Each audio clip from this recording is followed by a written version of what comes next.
വിഷു ആഘോഷങ്ങൾക്കായി വിപുലമായ സൗകര്യങ്ങൾ ഒരുക്കി കമ്പളക്കാട് മാനഞ്ചേരി മഹാദേവ ക്ഷേത്രം ഒരുങ്ങിക്കഴിഞ്ഞു. ഓരോ വിഷുവിനും വ്യത്യസ്തമായ രീതിയിൽ ക്ഷേത്രസന്നിധിയിൽ എത്തുന്നവർക്ക് വിഷുക്കൈനീട്ടം നൽകുന്നതാണ് ഇവിടുത്തെ പ്രത്യേകത. വിഷുവിനോടനുബന്ധിച്ച മാനഞ്ചേരി മഹാദേവ ക്ഷേത്രത്തിൽ കണ്ണനെ കണി കാണാൻ പുലർച്ചെ 5:30 മുതൽ ഭക്തജനങ്ങൾക്കായി വിഷുക്കണി ദർശനത്തിനായി നട തുറക്കും. ഇതിനായി മുൻ വർഷങ്ങളിൽ നിന്നും വ്യത്യസ്തമായ രീതിയിൽ ക്ഷേത്രത്തിന്റെ പേര് ആലേഖനം ചെയ്ത പേഴ്സുകളിലാണ് ഈ വർഷത്തെ വിഷു കൈനീട്ടം നൽകുന്നത്. വിഷു ദിവസം രാവിലെ 5:30 മുതൽക്ക് തന്നെ വിഷുക്കണിയും എല്ലാ ഭക്തജനങ്ങൾക്കും വിഷു കൈനീട്ടവും നൽകുന്നതാണ്. ഇപ്രാവശ്യം വളരെ വ്യത്യസ്തമായ രീതിയിലുള്ള ഒരു വിഷു കൈനീട്ടമാണ് നൽകാൻ തീരുമാനിച്ചിരിക്കുന്നത്.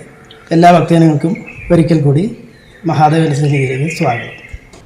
വിഷുക്കണി ദർശനത്തിന് വിശേഷാൽ പൂജകൾക്ക് ക്ഷേത്രം മേൽശാന്തി ഈശ്വരപ്രകാശ് മുഖ്യ കാർമ്മികത്വം വഹിക്കും.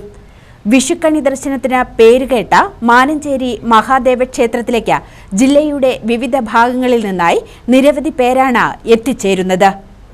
News bureau, Kaniyambetta.